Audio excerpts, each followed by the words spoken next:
Bienvenue sur notre chaîne dédiée aux récits extraordinaires de la Seconde Guerre mondiale.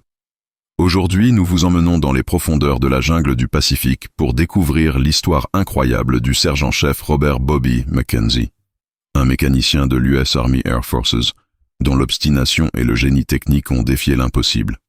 En 1943, au cœur des îles Salomon, cet homme a accompli un exploit qui restera gravé dans les annales de l'aviation militaire.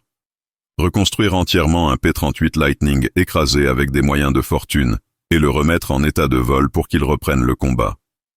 Cette histoire vraie vous transportera dans un monde où l'ingéniosité humaine triomphe de l'adversité, où un seul homme armé de ses outils et de sa détermination peut changer le cours d'une bataille. McKenzie, surnommé le mécanicien fou par ses camarades, nous prouve que parfois, la folie et le génie ne font qu'un. N'oubliez pas de vous abonner à notre chaîne pour ne manquer aucune de nos histoires passionnantes de guerre. Mettez un pouce bleu si cette introduction vous a donné envie d'en savoir plus, et laissez-nous un commentaire en nous indiquant de quel pays et de quelle ville vous regardez cette vidéo. Votre soutien nous motive à continuer à partager ces récits extraordinaires du passé. Préparez-vous à vivre une aventure extraordinaire au cœur de la jungle hostile du Pacifique. L'air lourd et humide de la jungle des îles Salomon pesait comme une chape de plomb sur la base aérienne improvisée de Henderson Field, sur l'île de Guadalcanal. En ce matin de septembre 1943, le sergent-chef Robert Bobby McKenzie, 26 ans, natif du Texas, essuya la sueur qui perlait sur son front brûlant tout en observant les débris éparpillés de ce qui avait été, quelques heures plus tôt, un magnifique Lockheed P-38 Lightning. L'appareil, piloté par le lieutenant James Ace Patterson, s'était écrasé lors d'une mission de reconnaissance au-dessus de la jungle dense, à environ 15 km de la base. Patterson avait eu la chance de s'en sortir vivant, mais l'avion semblait perdu à jamais. McKenzie n'était pas un mécanicien ordinaire. Fils d'un garagiste de Houston, il avait grandi les mains dans le cambouis, démontant et remontant tout ce qui avait un moteur depuis l'âge de 12 ans. Son père, ancien de la Grande Guerre, lui avait transmis non seulement son savoir technique, mais aussi cette philosophie qu'il ne fallait jamais abandonner une machine tant qu'elle avait encore une pièce récupérable.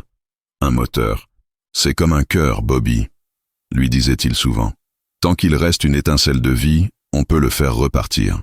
Engagé dans l'US Army Air Forces en 1941, McKenzie s'était rapidement fait remarquer par ses supérieurs pour sa capacité extraordinaire à réparer l'irréparable. Sur la base de Henderson Field, surnommé Hell's Half Acre par les soldats, il était devenu une légende vivante. Les pilotes venaient le voir avec des avions criblés de balles japonaises, aux moteurs apparemment morts, aux structures déformées par les impacts, et McKenzie trouvait toujours un moyen de les remettre en état de vol. Mais ce P-38 représentait un défi d'une toute autre ampleur. L'appareil gisait dans un cratère boueux, à moitié englouti par la végétation tropicale qui avait déjà commencé à l'envahir. Les deux moteurs, Allison V 1710, étaient séparés du fuselage central. La queue était pliée à un angle impossible et le cockpit était enfoncé comme une boîte de conserve écrasée. Pour tout observateur rationnel, ce n'était plus qu'un amas de métal tordu bon pour la ferraille. Pourtant, quelque chose dans le regard de McKenzie s'illumina lorsqu'il examina l'épave de plus près. Ses mains expertes palpèrent les structures, analysant chaque déformation, chaque fracture. Il connaissait le P-38 mieux que sa propre poche. Il en avait réparé des dizaines depuis son arrivée dans le Pacifique. Cet avion bimoteur, avec sa configuration unique de fuselage central et de 2 poutres de queue, était une merveille d'ingénierie, mais aussi un cauchemar pour les mécaniciens moins expérimentés. « Chef, vous ne pensez tout de même pas pouvoir réparer ça ?» demanda le caporal Tommy Rodriguez, son assistante habituelle, en pointant du doigt les débris éparpillés sur une surface de plus de 100 mètres carrés. McKenzie se redressa lentement, un sourire énigmatique aux lèvres. « Tommy, mon garçon, » répondit-il avec son accent texan traînant. « J'ai déjà vu pire. Tu te souviens du P-40 du lieutenant Morrison, celui qui était revenu avec plus de trous qu'un gruyère suisse? L'ambition de McKenzie n'était pas née d'un simple orgueil professionnel. La situation stratégique dans le Pacifique Sud était critique. Chaque avion comptait. Chaque mission pouvait faire la différence entre la victoire et la défaite. Les Japonais tenaient encore de nombreuses positions fortifiées dans la région. Et les forces alliées avaient besoin de tous les appareils disponibles pour maintenir leur supériorité aérienne chèrement acquise. De plus, ce P-38 particulier avait une valeur sentimentale énorme pour l'escadrille. Patterson était un pilote expérimenté, crédité de 8 victoires aériennes, et son avion était devenu un symbole d'espoir pour les jeunes pilotes qui arrivaient fraîchement formés sur le théâtre d'opération. Le voir s'élever à nouveau dans le ciel des Salomon serait un coup de fouet pour le moral des troupes. Mackenzie savait que sa réputation était en jeu, mais cela ne l'effrayait pas. Au contraire, cela le stimulait. Il avait besoin de ce défi, de cette quête apparemment impossible qui donnerait un sens à sa présence dans cet enfer tropical. Car Mackenzie était de ces hommes qui ne vivent vraiment que lorsqu'ils sont confrontés à l'impossible, lorsque leur génie peut s'exprimer pleinement face à l'adversité. La décision était prise. Robert Mackenzie allait ramener ce P-38 à la vie, coûte que coûte. Il ne savait pas encore comment, ni combien de temps cela prendrait, mais une certitude l'habitait. Cet avion volerait à nouveau. Le colonel Harrison Blackwood, commandant de la base de Henderson Field, regardait Mackenzie avec un mélange d'admiration et d'incrédulité lorsque ce dernier lui présenta son plan audacieux. Dans le bureau étouffant du commandant, où un ventilateur poussif brassait mollement l'air tropical chargé d'humidité, Mackenzie déroulait ses croquis détaillés de la reconstruction. « Colonel », commença-t-il avec cette assurance tranquille qui le caractérisait, « donnez-moi 3 semaines, une équipe de 6 hommes et l'autorisation de piller tous les P-38 hors service de la base. Je vous rendrai un avion en parfait état de vol. » Blackwood, vétéran de la Première Guerre mondiale et pilote chevronné, avait vu défiler bien des mécaniciens dans sa carrière, mais Mackenzie était différent. L'homme avait déjà accompli des miracles sur cette base maudite, transformant des épaves en machines de guerre fonctionnelles, avec une régularité qui tenait du prodige. Cependant, ce projet dépassait tout ce qu'il avait entrepris auparavant. Mackenzie, vous réalisez que nous parlons d'un avion complètement détruit. Les ingénieurs de Lockheed eux-mêmes déclareraient cette épave irréparable. Avec tout le respect que je vous dois, colonel, répliqua Mackenzie en tapotant ses plans. Les ingénieurs de Lockheed ne travaillent pas dans la jungle avec des moyens de fortune. Moi si, et j'ai quelque chose qu'ils n'ont pas, la motivation d'un homme qui refuse d'abandonner. Ses yeux brillaient d'une détermination farouche qui impressionna le colonel. J'ai analysé chaque pièce de cette épave. Le fuselage central peut être redressé et renforcé. J'ai déjà identifié 2 moteurs récupérables sur d'autres appareils endommagés, et la structure principale de l'aile droite est intacte. Blackwood étudia les dessins techniques griffonnés à la main par Mackenzie. Malgré leur aspect rudimentaire, ils révélaient une compréhension profonde de l'aéronautique et une vision claire du processus de reconstruction. Le mécanicien avait pensé à tout. Les techniques de redressement du métal, les points de soudure critiques, la récupération de composants sur d'autres épaves, même la logistique du transport des pièces lourdes à travers la jungle hostile. « Et comment comptez-vous déplacer cette épave jusqu'aux ateliers ?» demanda le colonel, pointant du doigt l'un des aspects les plus problématiques du plan. Mackenzie sourit. « On ne la déplace pas, colonel. On va construire un atelier temporaire autour de l'épave. J'ai repéré un endroit dans la jungle, à environ 2 kilomètres d'ici, où le terrain est assez plat et accessible par camion. On peut y installer des bâches, monter un générateur portable et créer un véritable atelier de campagne. » L'audace de la proposition laissa Blackwood sans voix. Construire un atelier de fortune dans la jungle infestée d'ennemis et de dangers naturels relevait de la pure folie. Pourtant, l'enthousiasme communicatif de Mackenzie et sa réputation d'homme capable de l'impossible finira par emporter la décision. « Très bien, sergent-chef, vous avez vos 3 semaines, mais je veux un rapport quotidien sur l'avancement des travaux. Et Mackenzie, si vous échouez, ça ne sera pas seulement votre réputation qui sera en jeu, mais aussi la mienne. » Mackenzie salua réglementairement. « Merci, colonel, vous ne le regretterez pas. » En sortant du bureau, il croisa le lieutenant Patterson dans le couloir. Le pilote, encore marqué par son accident, l'arrêta d'un geste. « Sergent-chef, j'ai entendu parler de votre projet. Je voulais juste vous dire. Cet avion, c'est plus qu'une machine pour moi. J'y ai vécu mes plus grands moments, mes pires frayeurs aussi.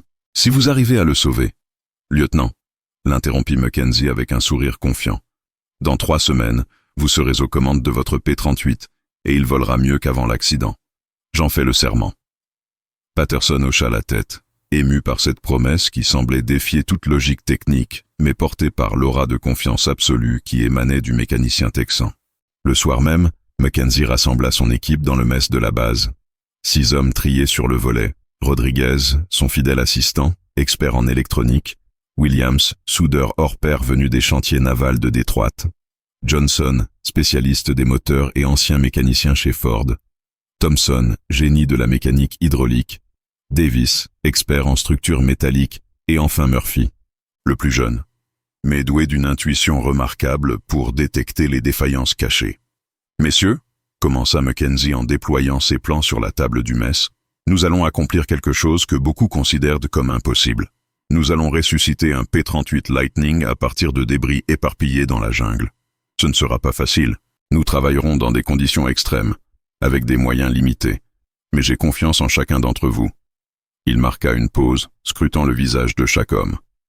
Ce projet n'est pas seulement une prouesse technique. C'est un symbole. Prouver que l'ingéniosité américaine peut triompher de n'importe quel défi, même dans l'enfer vert du Pacifique. Qui est avec moi? Les 6 hommes levèrent la main sans hésitation. L'aventure la plus folle de leur vie militaire était sur le point de commencer. À l'aube du 3e jour, Mackenzie et son équipe pénétrèrent dans la jungle dense armée de machettes, de cordes et d'un matériel de base pour établir leur camp de fortune autour de l'épave du P-38. La marche à travers la végétation luxuriante s'avéra plus ardue que prévu.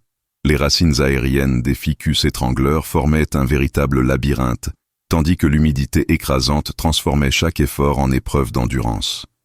Les sons de la jungle, cris d'oiseaux exotiques, bruissements mystérieux dans les feuillages, bourdonnements incessants des insectes, créaient une symphonie primitive qui rappelait constamment aux hommes qu'ils évoluaient en territoire hostile. L'épave du Lightning gisait exactement là où Mackenzie l'avait laissée, mais la jungle avait déjà commencé son œuvre de récupération. Des lianes s'enroulaient autour des débris métalliques, et une fine couche de mousse verdâtre recouvrait certaines parties de la structure. « Bon Dieu !» murmura Williams en découvrant l'ampleur des dégâts. « On dirait que la nature essaie de digérer notre avion. » Mackenzie ne se laissa pas démoraliser par cette vision apocalyptique. Au contraire, ses yeux d'expert analysaient déjà chaque composant récupérable. Rodriguez, Johnson, vous commencez par déblayer la zone autour du fuselage central, ordonna-t-il en distribuant les tâches avec la précision d'un chef d'orchestre. Williams, Thomson, montez-moi un abri temporaire avec les bâches. Davis, Murphy, vous m'inventoriez chaque pièce, même la plus petite vis. Je veux savoir exactement ce qu'on peut sauver. L'équipe se dispersa avec l'efficacité d'une machine bien huilée, chacun comprenant instinctivement l'importance cruciale de cette première étape. Le travail de déblaiement révéla progressivement l'ampleur véritable des dégâts. Le fuselage central du P-38, cette nacelle distinctive qui abritait le cockpit et l'armement, était enfoncé sur le côté droit, mais la structure principale semblait relativement intacte sous les déformations. Mackenzie l'examina centimètre par centimètre, ses mains expertes palpant le métal comme un médecin ausculte un patient. « La colonne vertébrale est bonne », annonça-t-il finalement à son équipe. « On peut travailler avec ça. » Les 2 poutres de queue, caractéristique unique du P-38, présentèrent des dommages variables. Celle de gauche était pliée mais réparable. Celle de droite complètement sectionnée au niveau de l'empennage. « Il nous faudra une poutre de remplacement », nota Mackenzie dans son carnet de terrain improvisé. Rodriguez note ça. Récupérez la poutre droite du P-38 d'Henderson, celui qui a pris une bombe japonaise la semaine dernière. L'état des moteurs constituait peut-être le défi le plus complexe. Les 2 Allison Vidil 710 avaient été arrachés de leur support lors de l'impact et gisaient séparément dans la végétation. Johnson, le spécialiste motoriste, les examina avec l'attention d'un horloger. « Le gauche est foutu », annonça-t-il après une inspection minutieuse. « Bloc moteur fissuré, vilebrequin cassé, mais le droit. On pourrait peut-être s'en sortir. Il faudra changer les pistons, recaler la distribution, mais le bloc principal semble sain. » Mackenzie hocha la tête. Son plan initial prévoyait déjà cette éventualité. Pas de problème. On a 3 P-38 en bout de piste qui attendent des pièces détachées venues des États-Unis. On va leur emprunter ce qu'il faut. Cette philosophie du cannibalisme aéronautique était devenue monnaie courante sur les bases avancées du Pacifique, où l'improvisation était souvent la clé de la survie. L'installation du camp de fortune prit une journée entière. Williams et Thomson montèrent un système d'abri modulaire utilisant des bâches militaires tendues entre les arbres, créant un véritable atelier à ciel ouvert protégé des pluies tropicales. Un générateur portable, acheminé à dos d'homme depuis la base, alimentait un système d'éclairage rudimentaire et quelques outils électriques indispensables. On se croirait dans un épisode de Robinson Crusoe version mécanique, plaisanta Murphy en installant l'établi de fortune. Le premier vrai défi technique se présenta dès le 4e jour. Comment redresser le fuselage déformé sans les équipements lourds d'un atelier conventionnel? Mackenzie avait anticipé cette difficulté et conçu un système ingénieux utilisant un treuil manuel fixé à un arbre solide et un réseau de câbles d'acier récupérés sur des épaves. « On va utiliser la force de la jungle contre elle-même », expliqua-t-il à son équipe en positionnant les points d'ancrage. L'opération de redressement commença au lever du jour. Centimètre par centimètre, avec une patience infinie, l'équipe appliquait une traction contrôlée sur les points de déformation. Le métal protestait avec des grincements sinistres, mais cédait progressivement sous la pression constante. « Doucement, doucement », murmurait Mackenzie, surveillant chaque flexion comme un père veillant sur son enfant malade. Vers midi, un craquement sec retentit dans la jungle. Un des câbles venait de rompre sous la tension, et le fuselage était retombé brutalement dans sa position initiale. Rodriguez jura en espagnol, mais Mackenzie resta imperturbable. « On recommence », dit-il simplement. Cette fois, on utilise 2 câbles en parallèle. Cette sérénité face à l'échec impressionnait constamment son équipe et renforçait leur confiance en leur chef apparemment invincible. La première semaine s'achevait sur un bilan mitigé mais encourageant. Le fuselage central était maintenant redressé à 80%, révélant une structure interne plus solide que Mackenzie ne l'avait espéré. Cependant, les défis techniques s'accumulaient au même rythme que les petites victoires quotidiennes. L'humidité constante de la jungle attaquait impitoyablement tous les composants métalliques non protégés, obligeant l'équipe à improviser des traitements anti-corrosion avec les moyens du bord. On dirait que cette foutue forêt essaie de bouffer notre avion plus vite qu'on peut le réparer, grognait Williams en appliquant une énième couche d'huile protectrice sur les surfaces sensibles.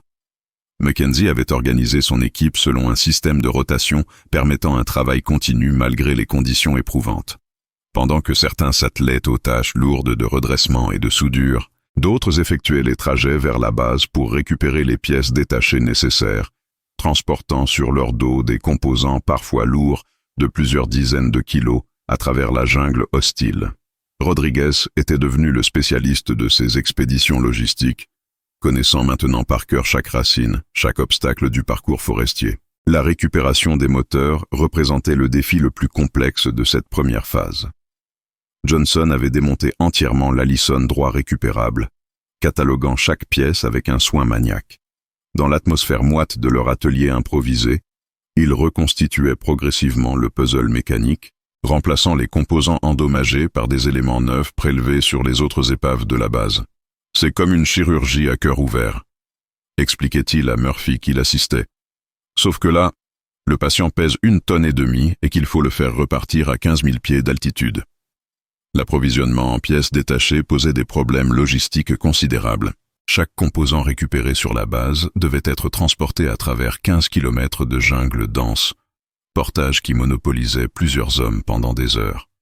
Mackenzie avait négocié avec le colonel Blackwood l'utilisation ponctuelle d'un camion militaire jusqu'à la lisière de la forêt, réduisant la distance de transport à pied à seulement 2 km.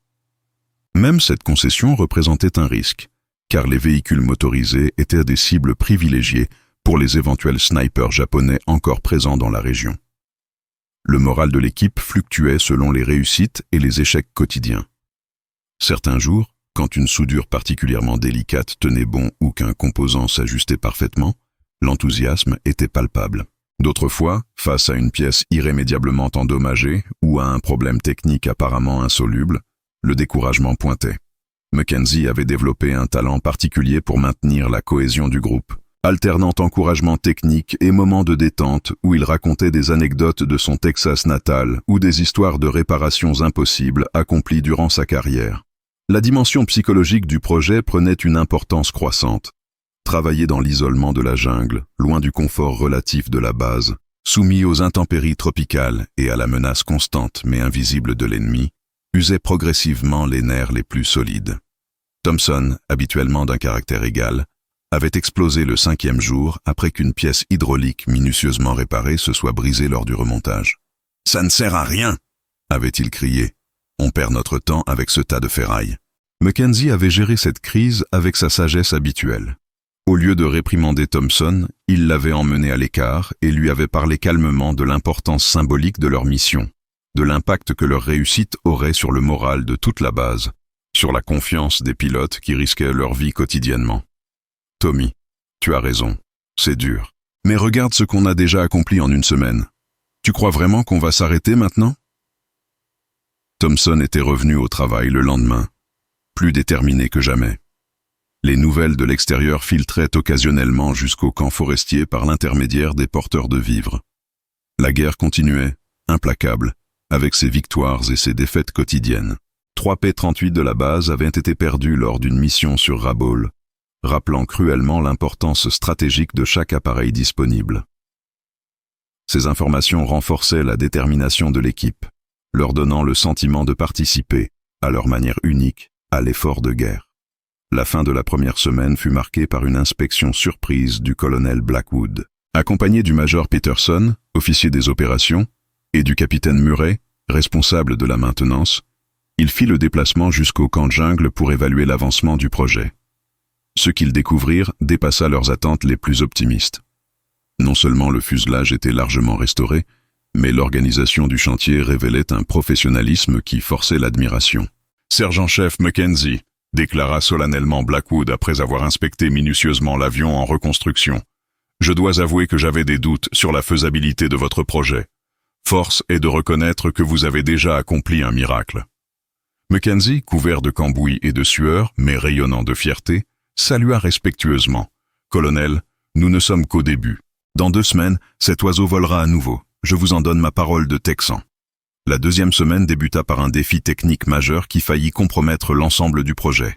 En procédant au démontage minutieux du second moteur récupéré sur la base, Johnson découvrit une fissure microscopique dans le bloc cylindre, invisible à l'œil nu mais potentiellement fatale en vol. Cette découverte plongea l'équipe dans une perplexité profonde, car elle remettait en question l'ensemble de la stratégie motorisation. On ne peut pas prendre le risque de monter un moteur défaillant, martela Mackenzie lors de la réunion d'urgence qu'il organisa sous l'abri principal. Un échec moteur en vol, c'est la mort assurée pour le pilote. La solution vint de Murphy, le plus jeune de l'équipe, dont l'esprit inventif compensait largement l'inexpérience. Lors d'une de ses expéditions de récupération à la base, il avait remarqué qu'un P-38 récemment arrivé pour révision majeure possédait un moteur gauche en parfait état, mais était immobilisé par des problèmes de train d'atterrissage. « Et si on négociait un échange temporaire ?» suggéra-t-il. « Leur moteur contre notre promesse de réparer leur train d'atterrissage une fois notre P-38 terminé ?» Cette proposition révélait une compréhension instinctive de la psychologie militaire qui impressionna Mackenzie. La négociation avec l'équipe de maintenance de la base s'avéra délicate.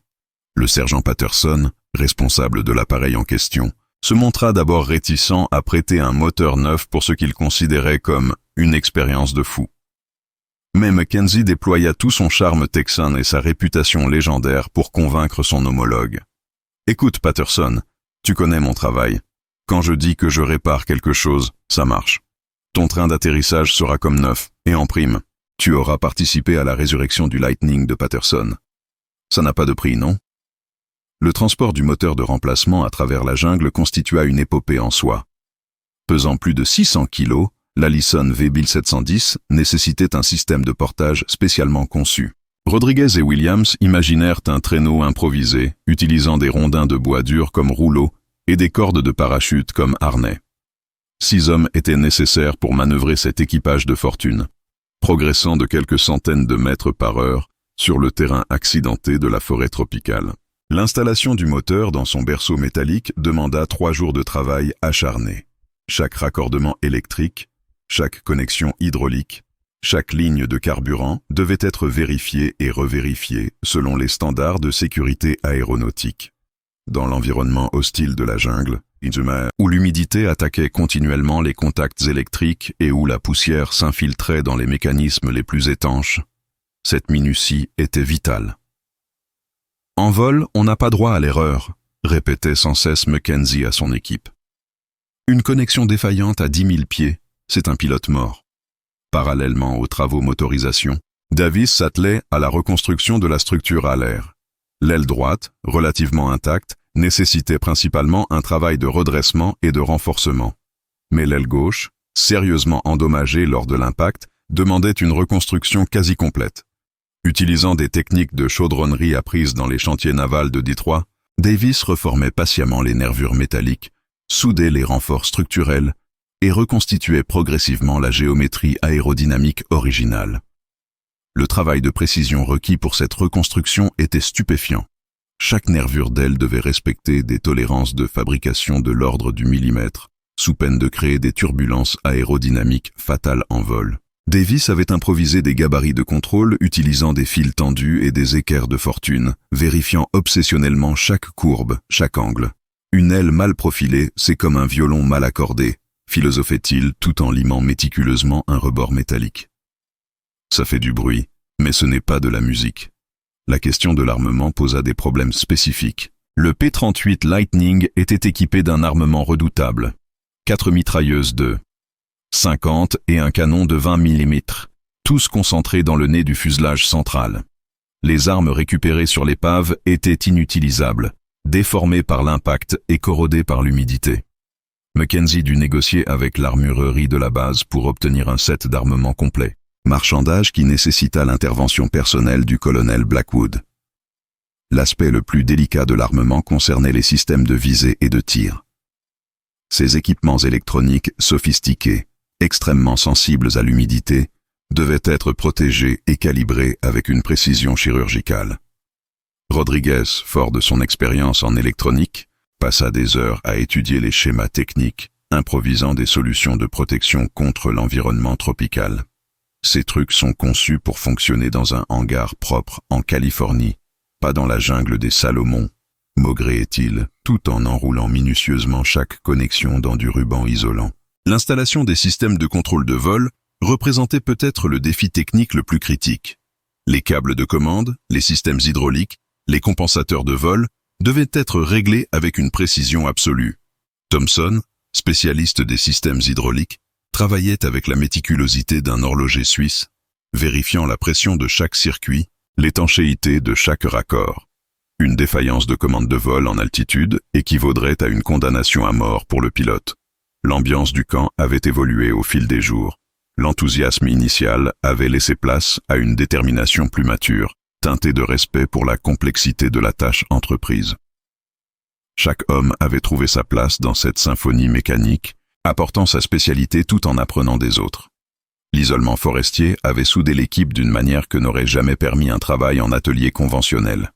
Le 10e jour marqua un tournant psychologique crucial dans l'aventure de l'équipe de Mackenzie. Pour la première fois depuis le début du projet, l'avion commençait véritablement à ressembler à un P-38 Lightning plutôt qu'à un assemblage hétéroclite de pièces métalliques. Le fuselage central, maintenant parfaitement redressé et repeint dans les couleurs réglementaires olive drabe, trônait fièrement au centre de l'atelier jungle. Les 2 moteurs Allison, méticuleusement révisés et testés, étaient montés dans leurs berceaux respectifs, leurs hélices tripales, Curtis luisant sous la lumière filtrée par la canopée tropicale. Cependant, cette apparente réussite cachait des défis techniques de plus en plus complexes. L'électronique de bord, système nerveux de l'appareil moderne qu'était le P-38, posait des problèmes inattendus dans l'environnement hostile de la jungle. Rodriguez avait découvert que l'humidité constante provoquait des courts-circuits intermittents dans les circuits de communication radio. Phénomène qui pourrait s'avérer fatal lors d'une mission de combat où la coordination avec les autres appareils était vitale. C'est comme essayer de câbler une télévision sous une douche, expliquait-il avec frustration à Mackenzie. La solution vint d'une source inattendue. Thomson, en fouillant dans les affaires personnelles d'un pilote récemment tué au combat, avait découvert un stock de préservatifs militaires. L'idée d'utiliser ces protections en latex pour isoler les connexions électriques sensibles fit d'abord sourire l'équipe, puis s'imposa comme une innovation géniale. Si c'est assez étanche pour protéger un soldat, c'est assez étanche pour protéger un circuit électrique, philosopha Rodriguez tout en enrobant minutieusement chaque composant sensible dans ses protections improvisées. L'installation des systèmes d'armement révéla d'autres complications inattendues.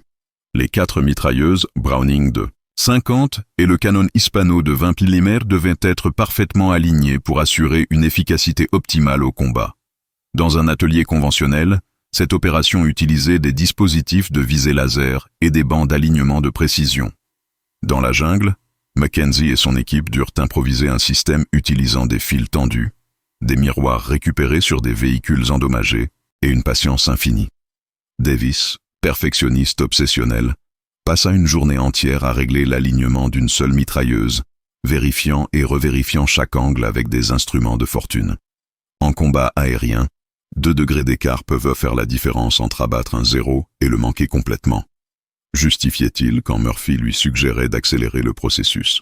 Cette attention maniaque aux détails, bien qu'épuisante, reflétait la conscience professionnelle de toute l'équipe. Les tests moteurs représentaient l'étape la plus angoissante du processus de reconstruction.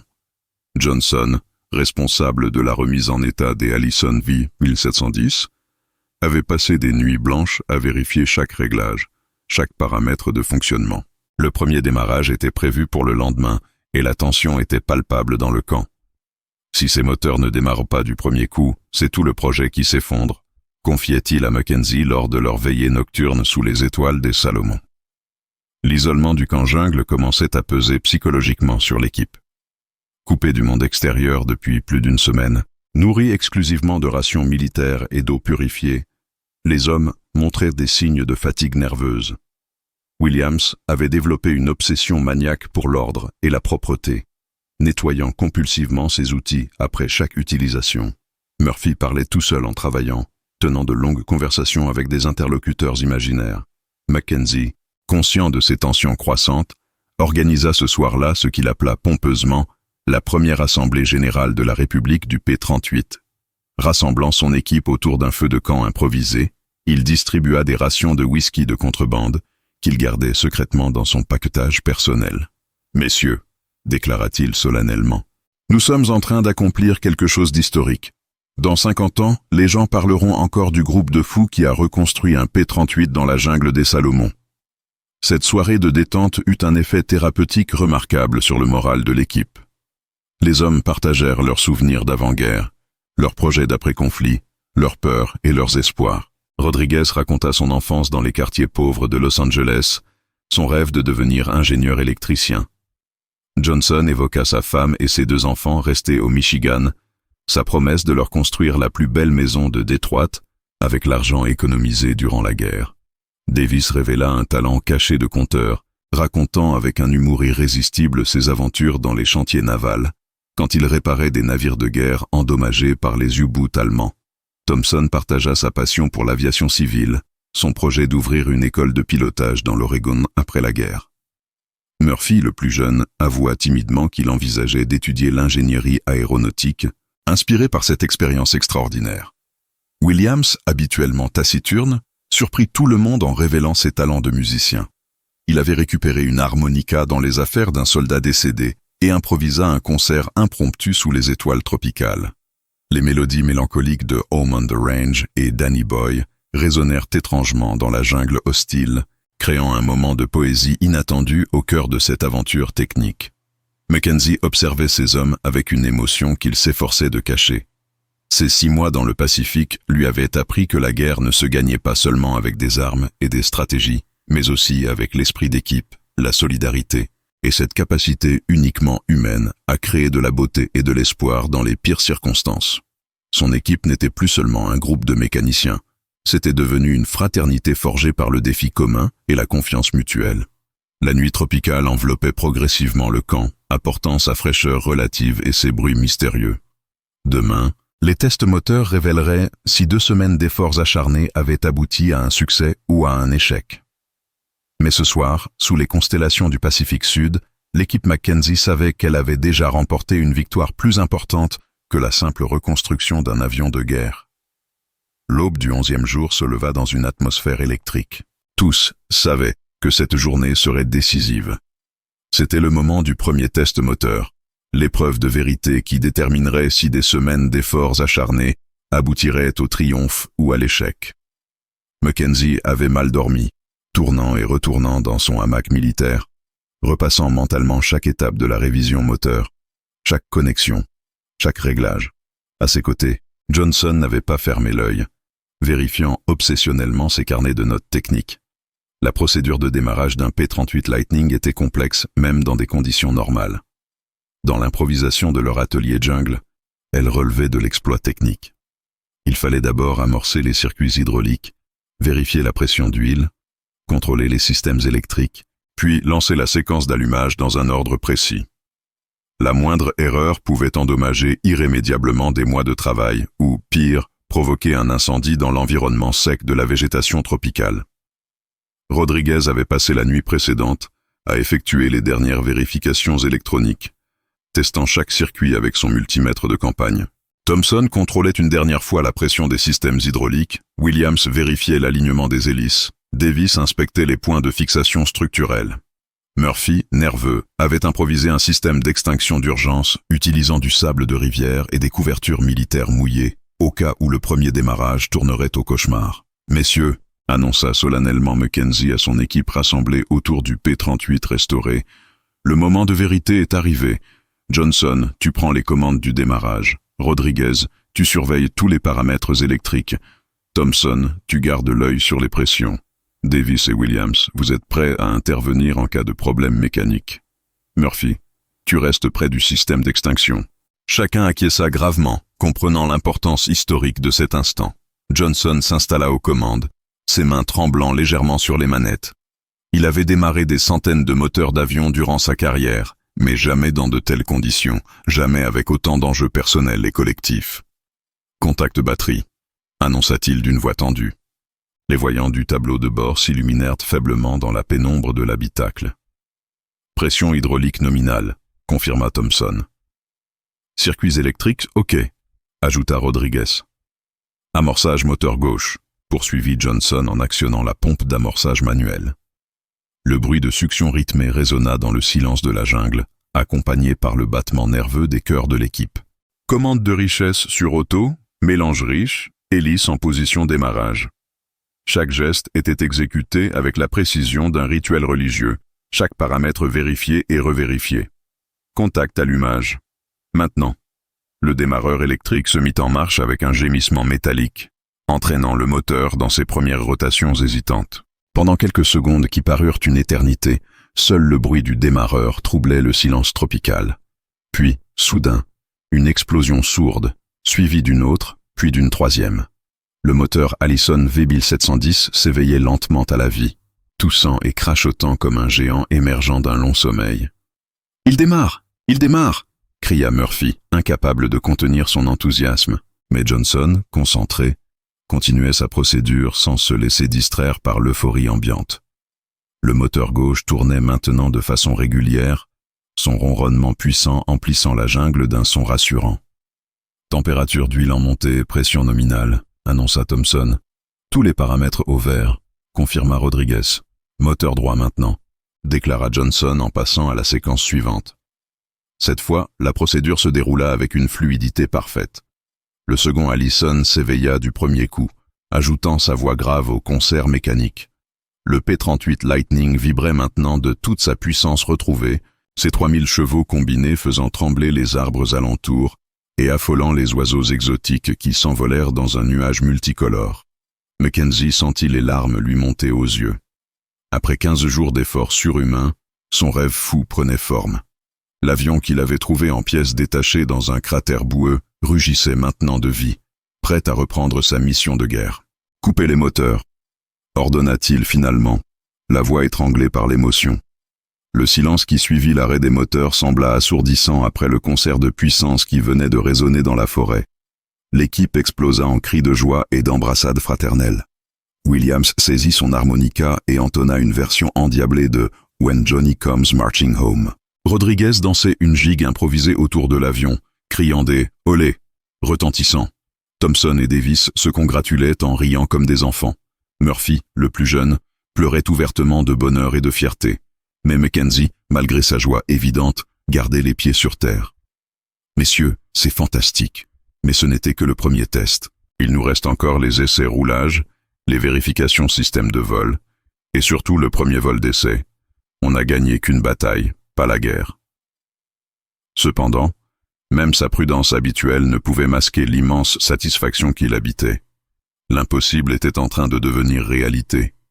Cette journée historique se termina par une célébration improvisée autour du feu de camp.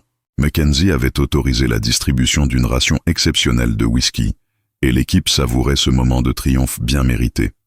Demain commencerait la phase finale, les essais au sol, puis le vol d'essai qui déterminerait si leur P-38 ressuscité était vraiment prêt à retourner au combat.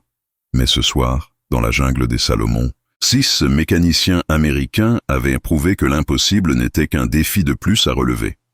Les 3 jours suivants furent consacrés aux essais au sol les plus méticuleux que l'équipe ait jamais effectués.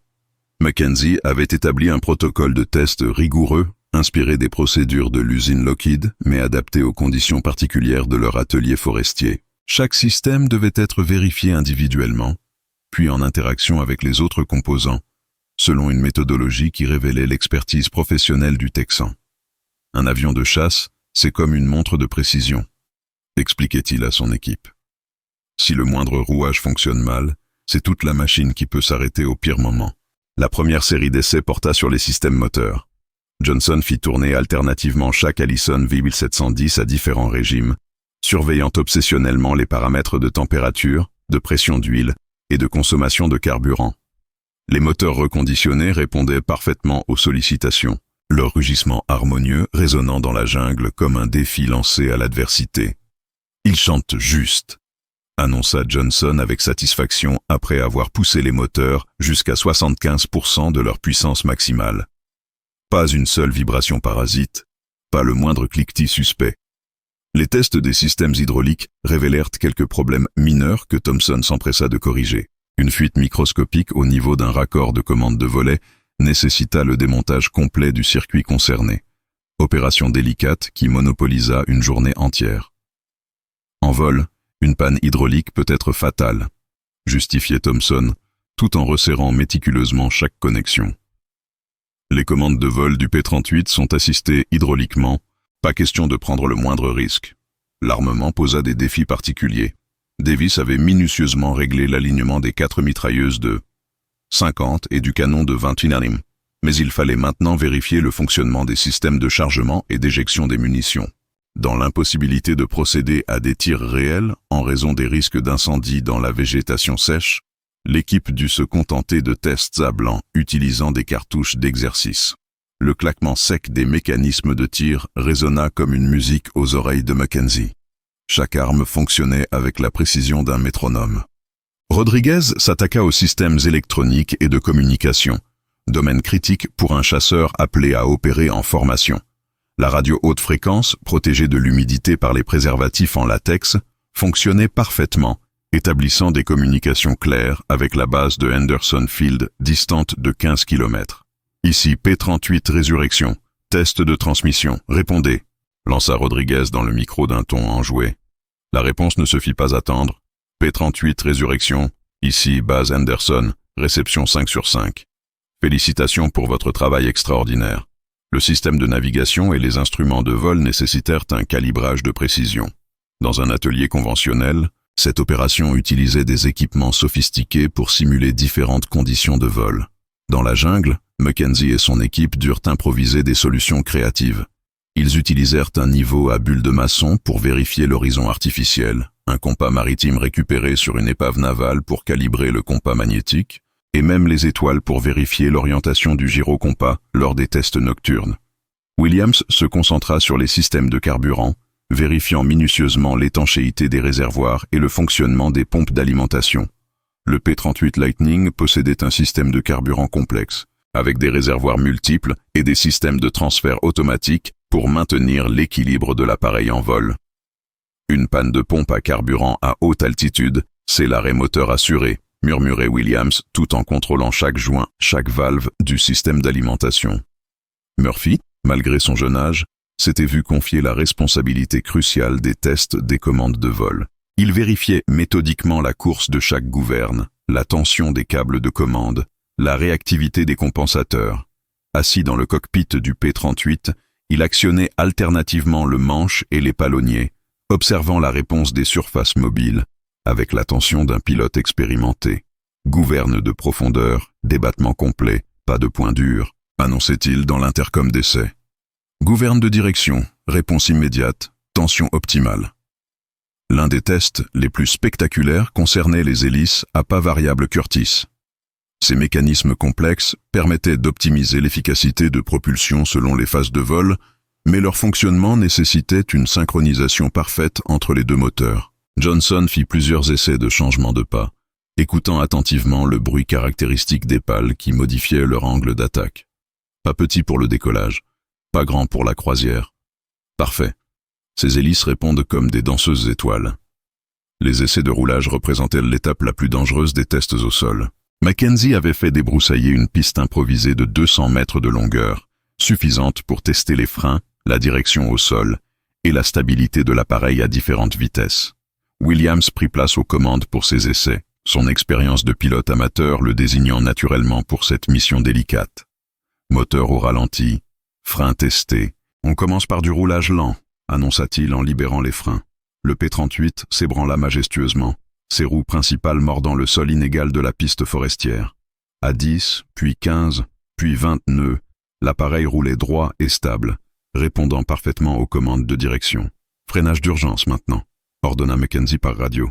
Williams écrasa les pédales de frein, et le Lightning s'immobilisa en moins de 50 mètres dans un nuage de poussière tropicale.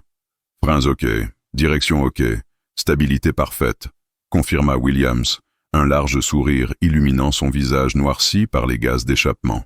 Le dernier test au sol concernait les systèmes d'urgence. Mackenzie voulait s'assurer que toutes les procédures d'urgence fonctionnaient parfaitement. Larguer le train d'atterrissage, déclencher l'extinction automatique, évacuer le carburant en urgence. Chaque système fut testé individuellement, révélant un fonctionnement irréprochable. En cas de problème en vol, le pilote aura toutes les cartes en main pour s'en sortir, conclut Mackenzie avec satisfaction. Au soir du 14e jour, l'équipe se retrouva une dernière fois autour de leur P-38 ressuscité. L'appareil, dans sa livrée olive drabe fraîchement repeinte, avec ses insignes américains rutilants et son numéro de queue 42 1048-23, soigneusement peint à la main, était méconnaissable par rapport à l'épave tordue découverte 2 semaines plus tôt.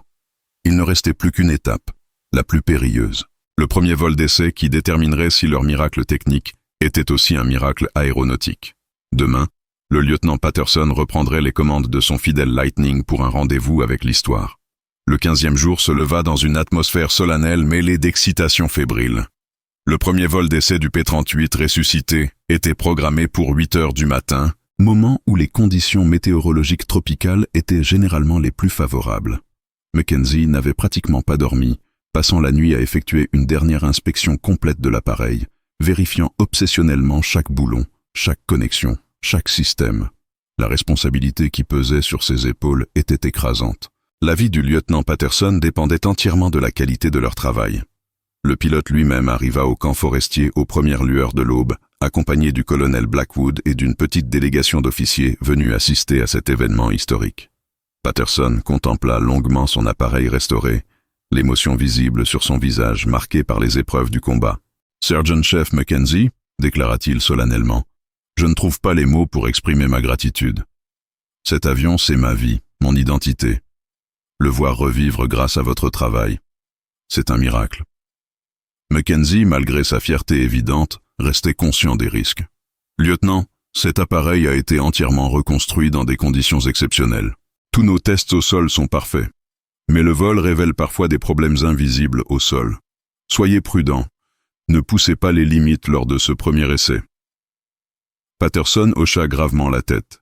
Pilote expérimenté, il connaissait les dangers inhérents au premier vol d'un appareil reconstruit, même avec le plus grand soin. La procédure de préparation au vol commença avec la minutie d'un rituel sacré. Rodriguez effectua une dernière vérification complète des systèmes électroniques. Thompson contrôla les pressions hydrauliques. Johnson vérifia les paramètres moteurs. Williams inspecta les commandes de vol. Davis examina la structure. Et Murphy fit le plein de carburant avec une précision d'apothicaire. Chaque homme signait symboliquement de son travail la sécurité du pilote, qui allait confier sa vie à leur œuvre collective. Patterson revêtit son équipement de vol avec l'aide de Mackenzie.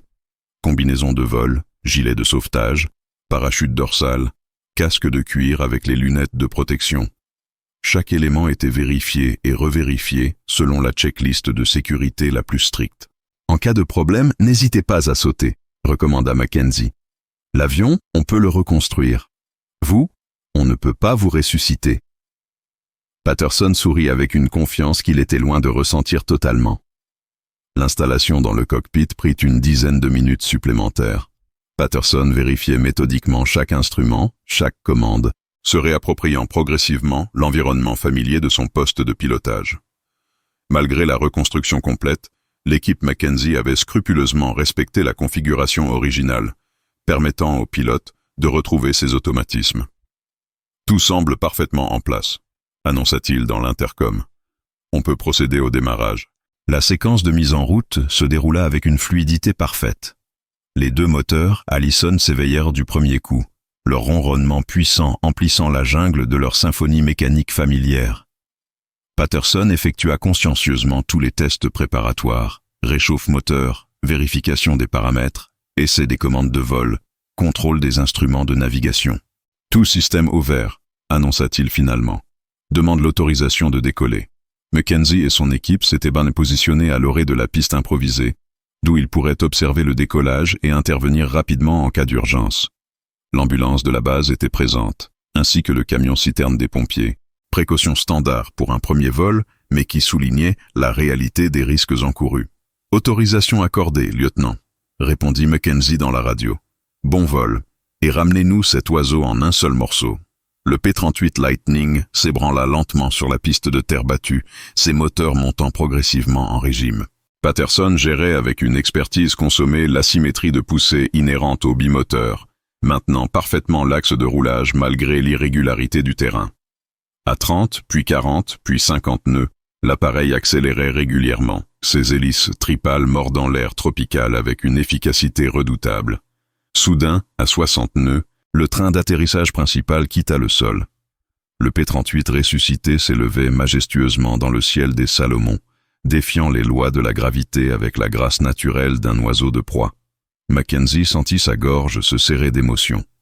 Après 15 jours d'efforts surhumains, son rêve fou prenait littéralement son envol. L'épave tordue découverte dans un cratère boueux était redevenue un redoutable chasseur de guerre. Patterson effectua plusieurs tours de piste à basse altitude, testant progressivement tous les systèmes en configuration de vol. Comportement parfait, annonçait-il régulièrement dans la radio. Équilibrage nickel, réponse aux commandes immédiates, moteur tournant rond comme des horloges. Chaque compte-rendu positif arrachait des cris de joie à l'équipe au sol, qui vivait intensément chaque seconde de ce vol historique. Enhardi par ses excellents résultats, Patterson demanda l'autorisation de monter à 5000 pieds pour tester les performances en altitude.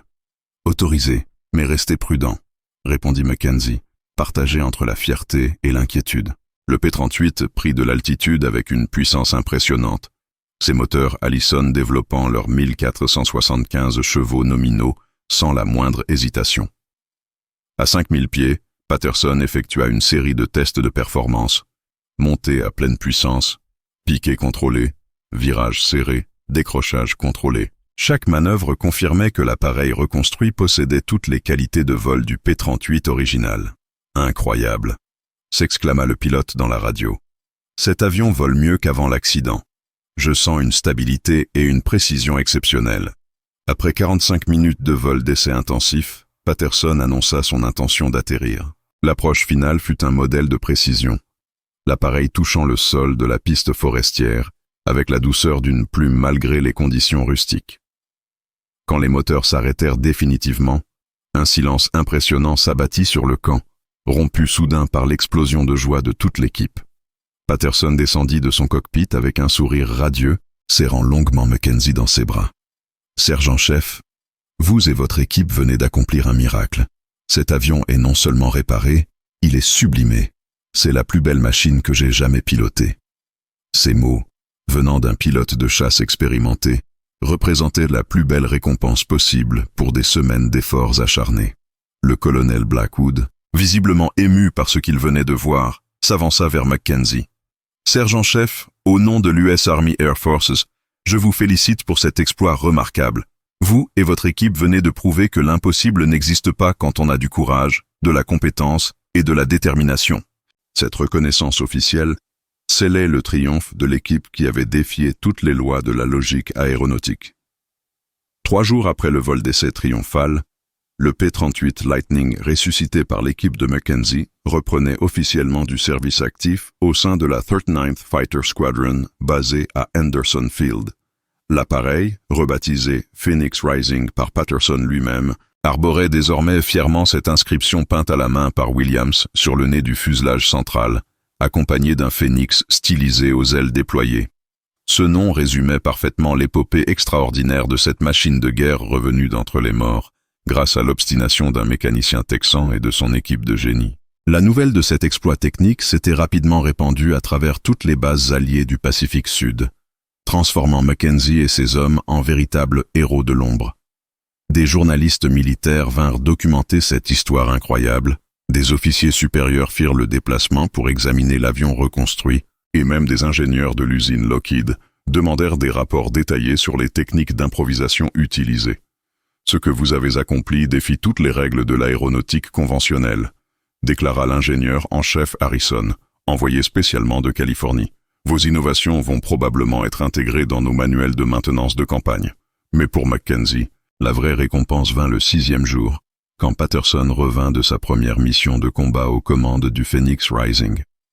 L'escadrille avait intercepté une formation de bombardiers japonais escortés par des chasseurs Zéro au-dessus de la base navale ennemie de Monda.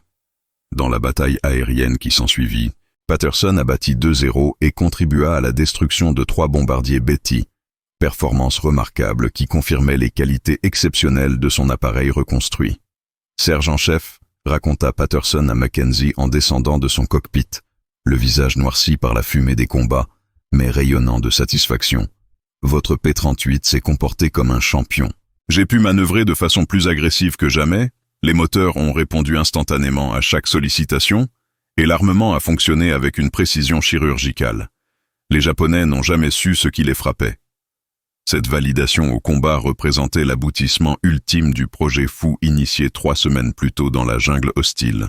L'impact psychologique de cette résurrection aéronautique dépassa largement le cadre technique. Pour tous les pilotes de Henderson Field, le Phoenix Rising était devenu un symbole d'espoir et de détermination. Voir cet appareil, qu'ils avaient tous cru définitivement perdu, reprendre sa place dans leur formation de combat, renforcer leur confiance en l'invincibilité de l'ingénierie américaine et en leur capacité collective à surmonter n'importe quelle adversité. Si Mackenzie peut ressusciter un P-38 écrasé, alors nous pouvons gagner cette guerre, déclarait souvent le jeune lieutenant Morrison, nouvellement arrivé du centre d'entraînement de Luke Field. Mackenzie lui-même fut promu Warrant Officer dans une cérémonie officielle organisée sur le tarmac de Henderson Field en présence de tout le personnel de la base. Le colonel Blackwood, dans son discours, souligna que cette promotion récompensait non seulement l'exploit technique, mais aussi les qualités de leadership et l'esprit d'innovation dont avait fait preuve le mécanicien texan. Warrant Officer Mackenzie, déclara solennellement le colonel, vous avez montré que le génie américain peut triompher de n'importe quel défi. Votre exemple inspirera les générations futures de mécaniciens militaires. Rodriguez fut également promu sergent et affecté comme assistant principal de Mackenzie. Reconnaissance de son travail exceptionnel sur les systèmes électroniques. Johnson reçut la Bronze Star Medal pour sa maîtrise technique dans la reconstruction des moteurs. Williams, Thompson, Davis et Murphy furent tous avancés d'un grade et reçurent des lettres de félicitations qui seraient versées à leur dossier militaire permanent. Cette reconnaissance officielle scellait l'intégration de l'équipe dans la légende de l'aviation militaire américaine. Mais au-delà des récompenses et des promotions, l'aventure du Phoenix Rising avait transformé profondément chacun des participants. Mackenzie découvrit qu'il possédait des talents de leader qu'il ne soupçonnait pas, capacité à motiver des hommes face à l'impossible et à maintenir leur morale dans les conditions les plus difficiles. Cette révélation influencerait sa carrière d'après-guerre, quand il créerait sa propre entreprise de maintenance aéronautique au Texas, devenant l'un des pionniers de l'aviation civile américaine. Rodriguez, inspiré par cette expérience, décida de poursuivre des études d'ingénierie électronique après la guerre, utilisant les compétences acquises dans la jungle des Salomon pour devenir l'un des concepteurs de la première génération d'équipements électroniques civils.